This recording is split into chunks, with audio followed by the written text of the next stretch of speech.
전략인데요. 가업승계 전략입니다. 가업승계 전략인데 크게는 이제 예를 들어 가업승계를 해주려고 하면은 저기 우리가 이제 보통 그 F5 센터나 이런 데 가게 가업승계 검토 사항인데 보통 여기에서 다 이제 끝나게 된다고 보시면 될 것 같습니다. 이 장표 하나를 그냥 갖고 다니셔도 괜찮을 것 같아요. 뭐냐면은 이제 제도를 활용하는 거죠. 그래서 증여 특례를 이용할 건지 아니면 가업상속 공제를 이용할 건지 요 내용이고요. 이거에 만약에 해당이 안 된다든지 아니면 상황이 좀 맞지 않으면 그냥 전공법으로 가야 되는 거죠. 예, 그래서 일반 증여나 감자 플랜이라든지 이제 이런 거를 활용을 해야 됩니다. 요 한 장으로 대부분 다 설명이 다 됩니다. 받을 때 이제 500억까지 이제 공제를 받을 수 있으니까 굉장히 금액적으로는 좀 예, 파워풀합니다. 파워풀한데 다들 아시다시피 가업상속 공제는 이후 유지 요건이 너무 까다롭잖아요. 그래서 실질적으로 가업상속 공제를 활용하는 경우는 많지는 않더라 그렇습니다. 그리고 증여 특례, 요거는 사전에 주식을 이제 증여를 해주는 거잖아요. 주식이든 아니면 뭐 사업장 관련된 거를 이제 증여 특례 해주는 건데, 요거는 최대 100억까지 이제 해줄 수가 있습니다. 그리고 요거는 증여 특례다 보니까 증여를 해주는데 증여세를 조금만 내도 돼요. 조금만 내도 되는 그런 장점이 있습니다. 근데 뒤에 이제 나올 건데 단점은 뭐냐면 이 증여 특례 같은 경우에는 회사가 쭉 성장을 할 걸로 예측이 되는 경우에만 저기 써야지, 만약에 회사가 내리막을 걷게 되면은 오히려 나중에 상속세 낼 때 더 많이 이제 내야 되는 그런 또 단점을 또 갖고 있습니다. 있는 대책을 이제 마련을 해놔야 됩니다. 그래서 대표적으로 나오는 게 이제 배당으로 해가지고 계속 현금을 확보해 놓는 거. 그다음에 실제 사망이 벌어지게 되면은 감자 플랜을 유산 감자 플랜 이걸 이제 활용하는 방법. 그리고 일반 증여로 해가지고 그냥 증여세 다 법대로 다 내면서 이렇게 하는데, 일반적으로 그냥 증여를 활용할 때는 말 그대로 주식 가치가 가장 낮을 때 전략적으로 이제 증여를 하는 게 중요하겠죠. 그래서 최근에 이제 뭐 코로나나 이런 그 특수 상황이 있으니까 지금 같은 경우가 제조업체 중에서 순간적으로 좀 이렇게 한시적으로 조금 이렇게 많이 그 매출이나 이런 게 줄고 그래서 영업이익이 줄고 그랬을 때는 전략적으로 이제 지금 증여 같은 거를 한번 판단을 해봐야 된다. 이런 얘기를 대표님한테 좀 하시는 게, 증여 특례 조금 자세히 좀 보면, 자 기본적으로 그냥 다 줄 수는 없는 거고요. 기본적인 조건이 10년 이상 일단 경영을 한 기업이어야 돼요. 가업 요건은 좀 이렇고, 그 다음에 공제 한도가 최대 100억까지 갑니다. 그리고 옆에 이제 그 이게 상속 증여 세율이거든요. 그래서 1억까지는 10%, 5억까지는 20%, 30억까지는 40%, 30억 초과는 50%를 내잖아요. 증여를 만약에 한다고 하면. 그런데 여기에서는 증여 특례를 활용하게 되면 기본적으로 5억 그냥 빼주는 게 있어요. 그리고 30억까지는 그냥 10% 단일 세율로 그냥 갑니다. 그리고 30억 초과하는 거는 20% 세율이거든요. 그러니까 지금 현재 상증세율보다도 굉장히 파워풀하게 많이 깎아주는 거죠. 세금 자체를. 뒤에 이제 계산식이 나오니까 다시 한번 좀 보도록 하고요. 그 다음에 부모, 증여자의 요건은 뭐냐면 60세 이상이어야 됩니다. 60세 이상이어야 되고, 그 다음에 받는 사람, 주로 이제 자녀가 되겠죠. 18세 이상 거주자면 되고요. 그 다음에 증여를 받은 주식이나 이런 걸 이제 증여받고 나서 5년 이내에 대표이사로 취임을 해야 됩니다. 그럼 일부 이제 대표님들이 아니 그럼 내가 대표를 내려와야 되는 거야? 이렇게 이제 하실 수가 있잖아요. 아니 상관없습니다. 그냥 공동 대표로 해도 되고요. 각자 대표 이제 이런 것도 이제 가능한 이런 상황입니다. 그 다음에 사후관리 요건이 조금 이건 까다롭진 않습니다. 7년 동안 가업을 종사를 해야 되고요. 그 다음에 휴업 폐업 하지 않으면 되고, 그 다음에 증여받은 주식을 그냥 갖고 있으면 그냥 됩니다. 사후관리 요건을 이렇게 간단하다고 보시면 돼요. 자, 근데 이제 기타 고려사항. 자, 너무 좋으니까 무조건 다 이거 해야 되겠네. 이렇게 이제 생각할 수가 있는데, 아셔야 되는 게 있죠.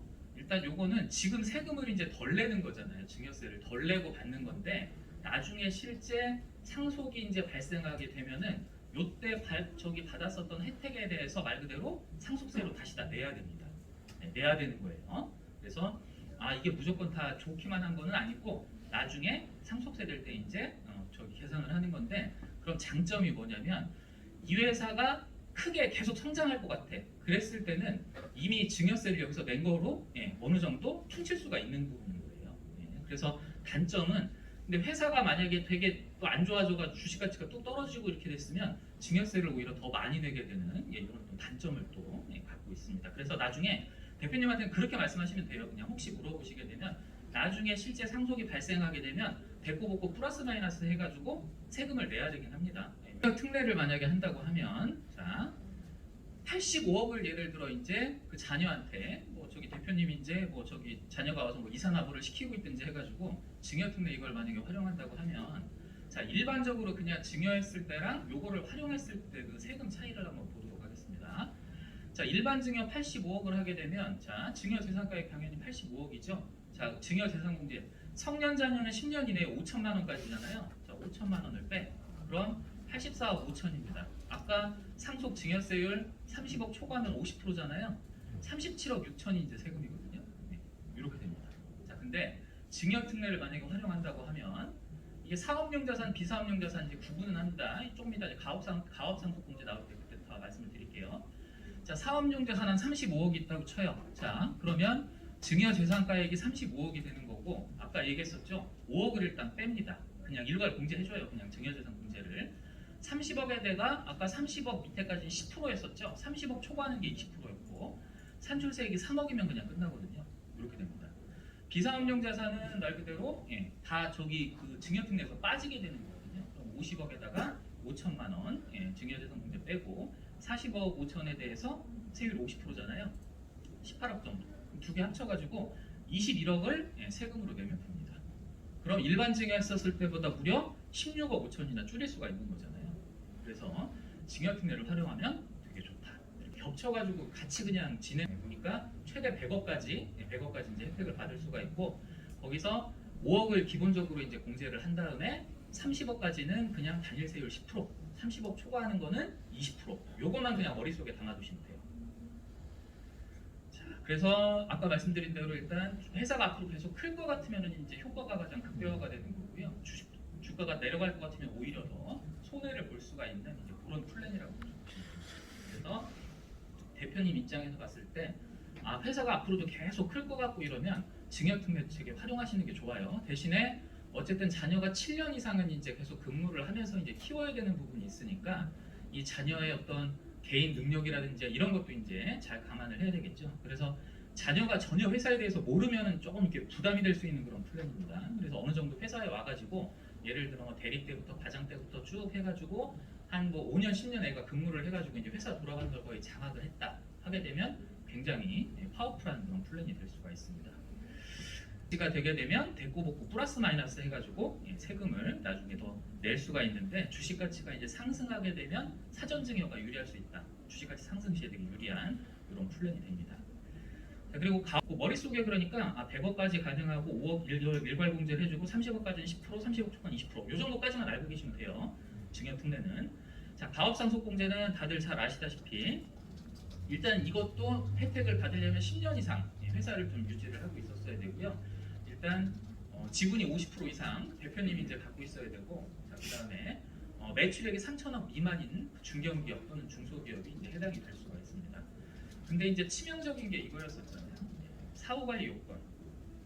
자, 7년 동안 휴업 폐업하면 안 되고 7년 이상 뭐 저기 종사를 해야 되고 가업자산 처분하면 안 되고 지분율도 일단 유지를 해야 되고 여기까지는 다 오케이다 이거죠. 근데 이게 가장 까다로운 게 이제 제일 밑에 있는 이거죠. 고용인원 유지.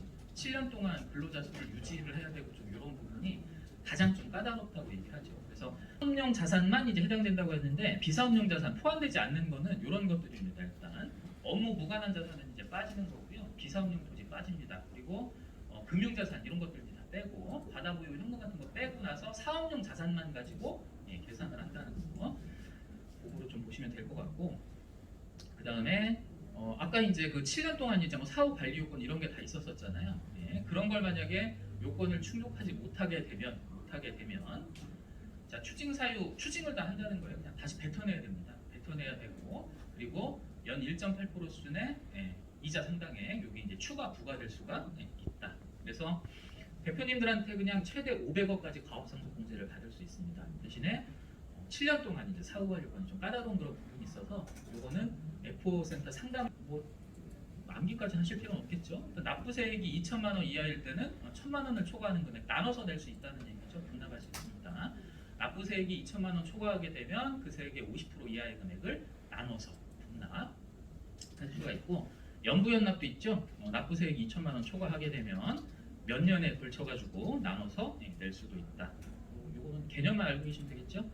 자, 그 다음에 유상감자 플랜입니다.